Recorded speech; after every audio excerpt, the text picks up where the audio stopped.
It's the weekly show about Pro AV with the hottest news in the AV industry. It's rAVe TV. Give it up for Steph and Gary. Steph and Gary. We are back. We're back. I'm good. I think we said Happy New Year last week, but Happy New Year. You know, I only had to write one check so far this year, and I already put 2021 on the daggone check. Like I used to be back when I was your age, the only way we could pay things was for checks. So by now you'd have written by this time of the month, you'd have written 15 checks. And now I've only written one, and I wrote 2021, and the vendor had to come back and get me to scratch it off and put my initials there, which is crazy because like anyone can do that. Like the fact that scratch off and initials thing makes a check official is the craziest thing in the world to me. Crazy. That a bank takes that, yet they won't take it with the wrong date without the scratch off in the initial, right? But anyway, I did make that. And you did it in pen probably, and there are some years that you can just kind of like change it to make it look like the new. Yeah. But you can't do a 1 into a 2. There's like no way. Yeah, you just have to mark out the whole thing and like rewrite it. But that's true. Did you have any New Year's resolutions? I don't. It's funny. I have not done let me think. The last time, probably done a New Year's resolution. It's definitely been 10 years ago, and I don't know why. I've never really been into New Year's. Like I can't remember the last time I stayed awake to watch the ball or to watch any of that stuff. I've just not been a New Year kind of guy. So the resolution thing has just kind of not been a thing. What's yours? Obviously you want me to ask you, right? That's why you asked. I don't care. I asked you because I wanted to know if you had run this many marathons or, like you just always stay running. So I don't know if you ever incorporate like running into your New Year's resolutions. No, I do incorporate, like more consistent stuff, but not a resolution, just to do it. But how about you? What's yours? I just decided that I am no longer when you go shopping and you're like, oh, I don't need to buy that. Like I'm no longer not letting myself do anything. I'm just going to say yes to everything and just never say no. So I think I guess in general, it's just like say yes more.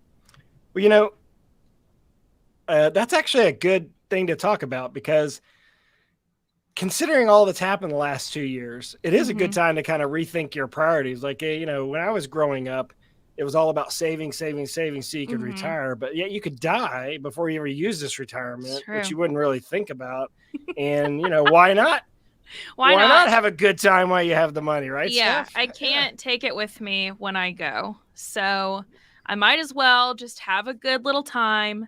And I'm never going to regret paying for a trip. Like I'm never going to regret that. Like I'm never going to regret spending money to see my friends or anything like that. So these are all like things that can equate to equal memories. So you're never going to regret spending money to. In fact, you're going to see a friend this weekend in New York. We're both going to the NRF show. Yes, we are. Federation show. Yeah, with Ethan, who's our behind the scenes guy here on our broadcast. We're going to cover that show a little bit. Specifically, we're going to go for one of the big brands, and you asked to go up and see a friend early, so there you go. You're taking advantage. Yeah, like you're never going to regret taking that time to go see your friends. And she lives in New York City, so I don't get to see her very often, and especially not during COVID. I've seen her like once in the past 2 years. So is this someone I know, or is this somebody new? No, I don't think you know Francesca. No, she's from UNC. She knows people who did take your class and like go to shows with us. Okay. But Gary, I was at her house in like May or June when I joined from her house. Oh yeah, okay, I do remember that. So okay, they were that. So she became my really close friend when I was at Columbia though, because it was like we met through mutual friends at UNC, and we were like, oh, we both live in New York, we should hang out, and then we became best friends. So yeah. By the way, in case you don't know, you're watching rAVe TV, which comes to you live every single Wednesday on ravepubs.com, on LinkedIn, Twitter, Facebook, thanks to our purple microphones supplied by Shure. Yep. And their sponsorship. These are awesome. I just love this. I don't really like the housing thing I have here, which I need to figure out. You're making me nervous, like moving it around so much. I know. It just seems like massive overkill just to hold this microphone. I'm sure they make a smaller one. I almost feel like that this is designed for someone that feels like they want to feel fancy with it rather than functional. Like I just need something that stays where I put it. And it doesn't need all this stuff, right? It doesn't need all this because it's not like I'm banging on the mic all the time. No, anymore. You're not even really moving it that much. And I'm not Elton John. I mean, I'm just talking into a microphone. By the way, it does sound really good, does it? It does sound good. I mean, it sounds good. And like the thing about these microphones is like certain other brands of microphones sound different depending on the timbre of voices. So I feel like some sound better for voices that are a little higher, like mine, and like some sound better for like baritone voices, which are like yours. But these really, really sound good no matter whose voice or like what frequencies you're hitting. So we often get asked about this microphone. It's the MV7. MV7, this particular microphone. They have different models of it. And Shure does Pantone match. So if you want a particular color, all you have to do is go to colorware.com. I think it's COLORWARE. And you click on a brand, you click on Shure, and then they list all of the things that they can do in different colors. So a few people have asked, like, I would like a purple microphone like that, or I would like one in my favorite football team's colors, or I would like one in this. They can do all of that. You just give them like the color code, like the hex code of what color you want, and they can match it for you.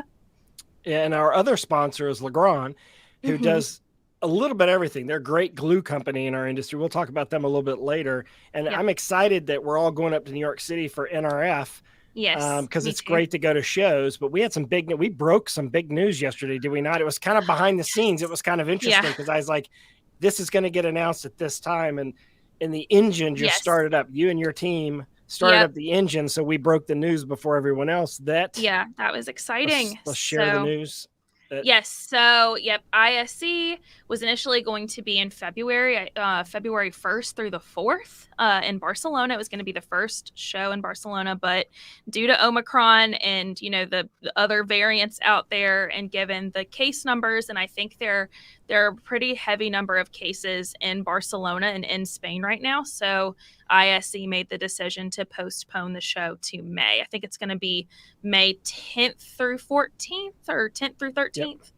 10th through 13th. So, this story is on rAVe Pubs. And Gary, you actually got to see Mike Blackman and you talked to him about the decision and what that means for the show. So that was cool that you kind of immediately got that interview and we got that up on the site as well yesterday. The exclusive company that talked to him yesterday, and here's a little clip of that interview as the reason why they decided to move the show. And I think people would have showed up in February. I think you'd have had 15, 20,000 people show up, but you're going to have a lot more than that now that you're moving it to May, Mike. And Gary, actually, that's the reason we're moving it. We belong to this industry. We're not involved in anything else, and we listen to the people here.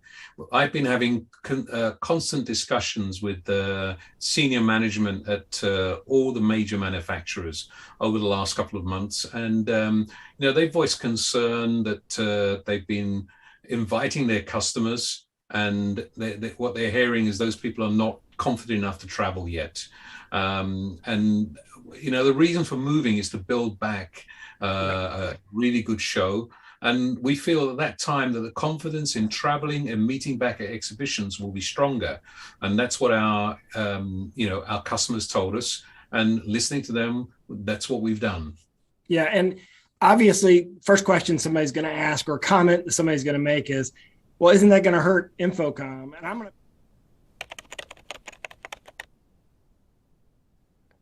And, you got to watch that whole interview to hear his answer there, because he talks about now this show's going to be less than a month away from Infocom and the effect that it would have on Infocom. Remember, this Barcelona Infocom's in Las Vegas. The biggest effect's going to have is on companies like Shure and Legrand and others, because they've got to man those booths and the sales teams in the market. It's going to be difficult for them, but for attendees, it's not going to matter because someone's either going to go to ISE or go to Infocom, but it'll be interesting to see, how this all pans out. I don't think Infocom will be moved. I think Infocom will stay, although there's been some chatter online. A lot of people loved Infocom in October, and I definitely love the idea of ISE in May, because Barcelona, May weather, that's going to be great. Yeah, that'll maybe be nice. move Infocom to October. So if you're watching me, Infocom, Avixa, move Infocom to October. I would love to see that show always in October. That was a great time for that show, and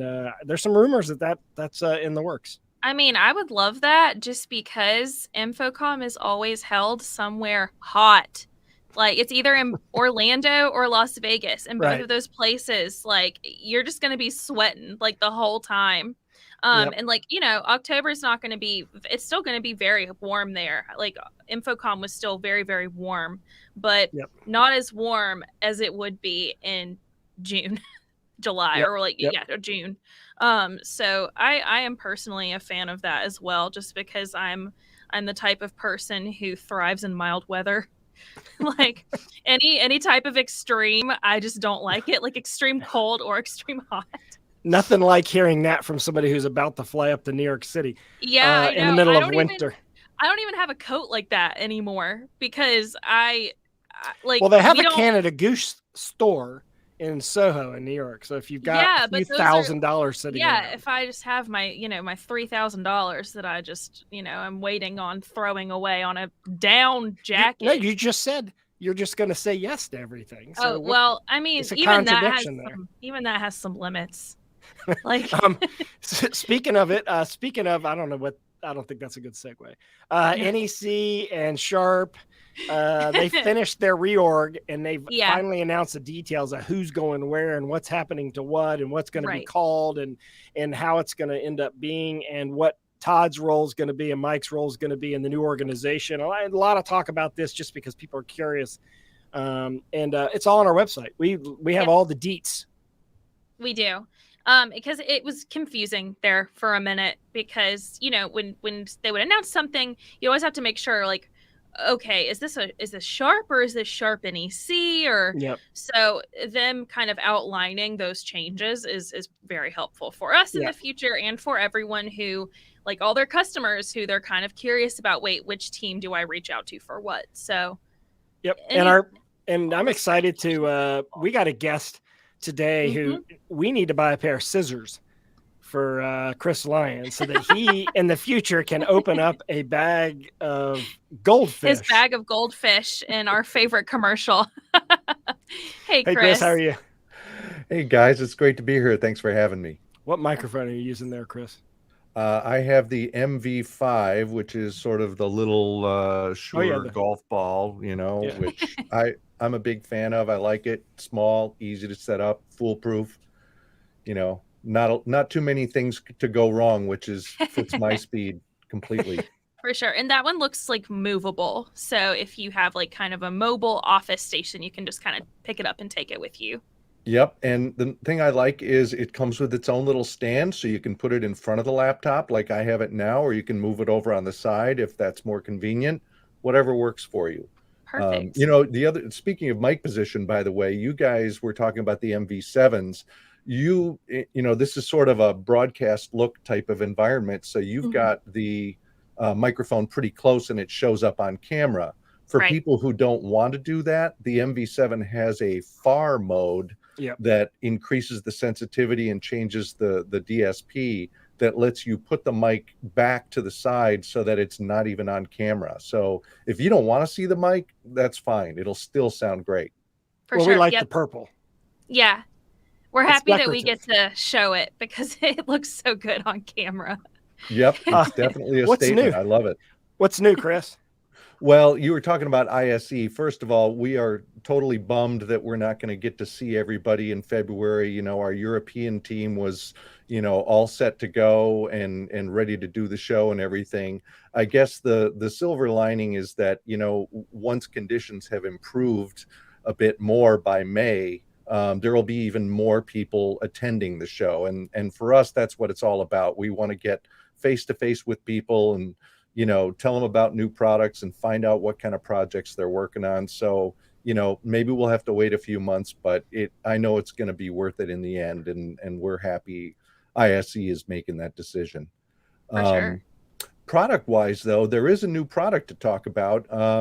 Steph, you're wearing the Aeonic 50 Bluetooth headphones, I am. which can also be used for video conference calls because they got built-in microphones. There's a new model now called the Aeonic 40 that just came out about a week ago, which is kind of nice because they're foldable. You see there in that photo. Cool. They're a little more compact. They fold up, so they're easy to stuff in your bag if you're traveling or commuting or whatever. They come with a nice carrying case. They are Bluetooth, so you can go totally wireless if you want, but you can plug them in. They do have a built-in USB-C connection. They come with a cord. You can use them in a wired fashion for music listening, for videos, podcasts, for video calls, whatever you want to do. And just like the ones that you guys have, they do come in either white or black. So, Very cool. Depending what your style is, you can go either way. But they sound great. They're a little more compact, a little less expensive than the Aeonic 50s.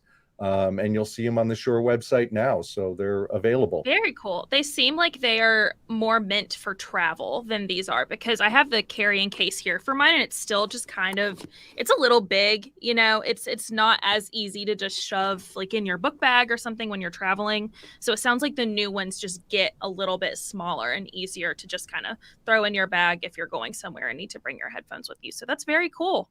Yep, portability is always a factor. We're always trying to think about that. I have a question for you. Go ahead, Gary. No, go ahead, Steph. Well, I was going to say, just especially as people are, not completely being in the office the full time, not being at home the full time, like things that are easily portable are so much more necessary these days. So I'm glad y'all are capitalizing on that. Yeah, a lot of people are. Go ahead, Gary. Well, I was going to say the other thing is, I can't think of another company that has really good travel headphones that is in the business of microphones. Mm-hmm. So I'm going to guess that where you really have shined here is the microphone, because when I try to use, I'll be honest with you, I travel with the Bose headsets, and when I try, they're tinny, for lack of a better term. I don't know if that's an actual word anymore, but they're tinny when I'm like, it just sounds different. Like when I do my podcast. So what I started doing is carrying the MV7s with me because it sounded so much better when I travel. So I'm hoping that the microphone that's in these ups the ante a little bit.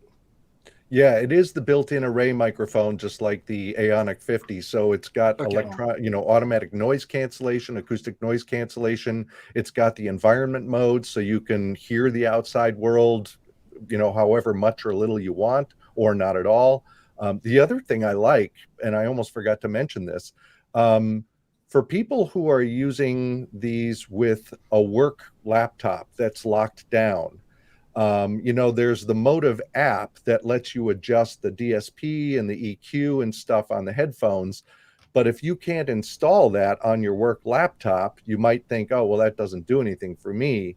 But you can put the app on any other computer, make adjustments to the headphones, and they stay in the headphones. So when you then reconnect the headphones to another computer, they carry with them whatever settings, whatever custom EQ that you set up in the app before. So no matter what device you connect these to, you've still got your custom EQ settings that follow the headphones around, which I think is really brilliant, because lots of people are in that situation where, well, I've got my home laptop and I've got my work laptop and I can't mess with the work laptop.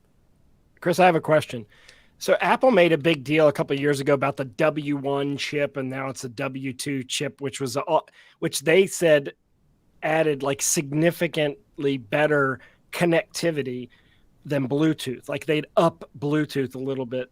Do companies like you have access to that? Because like one of the nice features of that is when you flip open one of their products, it connects automatically and tells you the battery left. And like, can y'all develop and use that communications? Or because one of the things it's interesting is when you stop Bluetooth, it's still connected on the Apple products, right? Because they're using a different connectivity than just Bluetooth.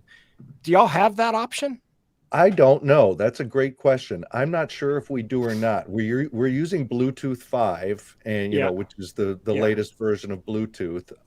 And I've always thought that our connectivity was, really flawless and simple and reliable. It doesn't Yeah. drop or anything. I'm a Mac guy, so I'm going to ask those questions because one of the Yeah, one of the that's a things good I get question, though. I don't out of an know. Apple product is I can have it connected to 3 or 4 devices at the same time. And I know Bluetooth 4 made it 2. Does Bluetooth 5 make it more? Like, can I have my headphones automatically connect to my laptop, my phone, and my iPad? Good question. I don't know. Okay. One of the engineers curious. or one of our tech support people would probably know that. It might even be in the user guide somewhere, and I Okay. missed it, but good question. I don't know. All right. Well, I'm excited to see the headphone. I'm excited to get my hands on it because, like I said, I'm sure you paid attention to microphone technology. And in our case, that is very important to us as a company that's doing video casts and podcasts. Thanks for joining us today. Thanks for introducing us to this product. No problem. My pleasure to be here. Always good to chat with you guys. Thank you, everyone. And of course, don't forget that Shure, SHURE, is a sponsor of everything that we do on rAVe TV. And hey, what do you think about projection? My article on projection mapping and digital signage, Steph. I think that's a big part of the advertising industry coming up. It's going to projected to be something like $6 or $7 billion. Yeah, so I was really surprised by the report that you shared that kind of inspired you to write this article because I still thought that was kind of like a niche technology. I had no idea that it was like worth billions of dollars and would be projected to more than double by like what 2025 or something. Yep. And so it is being adopted rapidly by the advertising industry, and a lot of experiential marketing is going to using projection mapping integrated with LED displays. And I put some images and video and links in that article. You can find it on ravepubs.com, and I hope that you'll read it because what was once relegated to rental staging market is now an install product. They're installed all over Disney. You go around Disney, there's probably 15 projection mapping exhibits. Oh yeah, there are because they project. That's how they do it on the castle, like the Tree of Life castle, the castle, their Tower of Terror. I mean, it's all over the place now. They've been doing that for years, kind of like before it was even like cool or like they use all. And they use all Panasonic projectors, in case you were wondering, for the most part. The only thing they use Epson for is the real short throw stuff. So Panasonic's one of the big players there. Sony's becoming a bigger player there. Barco's a big player. Reading like a case study where they talked about what Mickey's Runaway Railroad or something at Hollywood Studios that Panasonic recently did. It's like 75 Panasonic projectors in there. Yeah. That's a form of projection mapping because they're mapping on, disparate surfaces that are at different angles and depths. It's a big thing. But digital signage in the advertising community, this is going to equal sales because when you immerse someone in an active experiential, that the memory of that is the retention of that is so much better. So the ad industry is adopting it. So that's going to help the digital signage market grow. And we had an acquisition this past week too, by the way. Yep. So Vitech Imaging Solutions, they acquired Audix and Affiliates. So this is a company that they both do like microphones that are for rental staging application or just for your regular stationary application. But, we always love to talk about acquisition news and what that means for the industry. So I think that they're, as with any acquisition, they're kind of hoping that to take the strengths of both companies to kind of formulate those company relationships on both sides. So just thought that was worth mentioning. But speaking of, I don't know how to do a transition to this, so I'm just going to say it. But Legrand has a road show coming up, and we have a quick commercial to show you guys about it. We got the deets.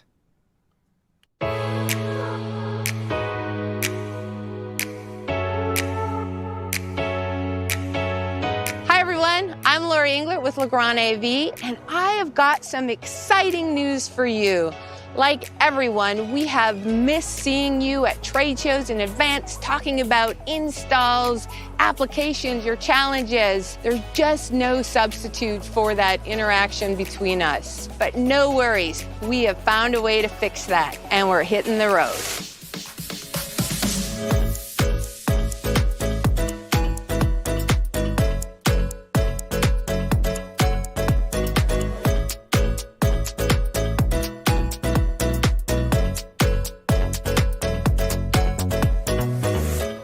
outfitted our roadshow trailer with all the latest AV solutions and products from your favorite AV brands. And we are bringing the trade show experience to you safely. And trust me, the sales reps are ready to roll. Hi, guys. Hey, everybody. Hey, everybody. Hey there. Hey, everybody. Can't wait to bring our new Roadshow truck out to you in 2022. This new Roadshow trailer is jam-packed with Legrand AV solutions. You're going to be able to walk through, operate, and touch everything. It's going to be like a mini infocom. I'm going to be extremely excited about finally having in-person discussions with all of you because there's simply no substitute for being together. I'm going to go see my customers. I get out of the house. We're going to get out in front of people. This is fantastic. Oh, no. What do I wear? So excited to see everybody. And get out of this house. I'm looking forward to seeing you all in 2022. You know how fun it is. We can't wait to see you. Frankie's on our way. Isn't that right, little buddy?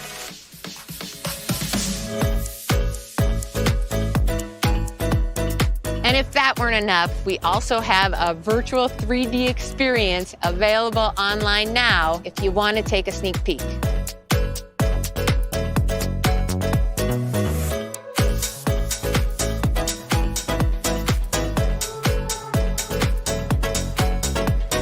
I can't tell you enough. We can't wait to see you, connect with you in person, and figure out the best ways to work together on some amazing AV experiences. See you soon at a parking lot near you.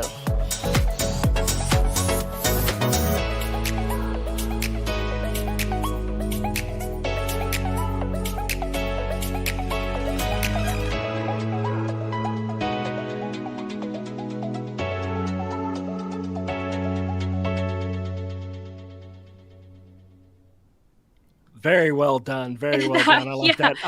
I like that. And I could get out of this house. Yeah. And then, with her kid being like, Mom! Some people hungry! are going to have to buy pants, is what they're going to have to do. They have to buy pants because let's be honest, they've been sitting around in shorts and boxer shorts and stuff like that. Yeah, and just like a random raggedy old T-shirt that they have in their drawer. That's right. That's right. So what else we got? We got a great article on collaboration workflows. Yes. So I think this is probably like the last thing we have time to talk about today. But Mark Coxon wrote this blog about like what collaboration is and what it should be considered, because I guess it's just been confusing lately because the way that we collaborate now is like over Zoom and like screen sharing and doing this. And he was like, it's important to remember that collaboration is not the tool. Collaboration is what like the end goal is, working with each other. So it's just important when an integrator is selling something to a client or an integrator is doing is speccing something or putting in an install, like remember what the end goal is, not the tools to make that happen. So, and I think he also makes a good point in that you should look at like what your clients actually need for collaboration and then pick the tools afterwards rather than saying that Zoom's going to solve your problem or Teams going to solve, because those are not collaboration tools. They're video tools. And there is a lot of software collaboration tools out there we don't talk about on a regular basis, like Bluescape, for example. That is a true collaboration software tool. Aleo is a good one, another one. But I do want to mention one other thing. Pop up those January events, because as we go out here at the end of the show, we do have a lot of stuff still happening in January, including another Girl Boss series and SDVOE Live. We partnered with SDVOE to bring them to the launch platform. All that is at ravepubs.com. And we have a great content creation for digital signage session coming up that's free. All these are free. Yep, they're all free. I believe they're all or most of them are CTS certified. I think all of them are. And you go to launch.com to sign up, LAVNCH.com to sign up. But more importantly, you're getting lots of content. Look, the piece that we can't duplicate is the people connection, but we can give you everything else at launch.com. So you'll have to go to those regional shows for the rest. But hey, Steph, all right. Good to see you. It is good to see you too. It's been a good show. I'm excited to see you in New York City this weekend. I'll see you on Monday. Yep. See you then. Bye. It's the weekly show about Pro AV with the hottest news in the AV industry. It's rAVe TV. Give it up for Steph and Gary. Steph and Gary.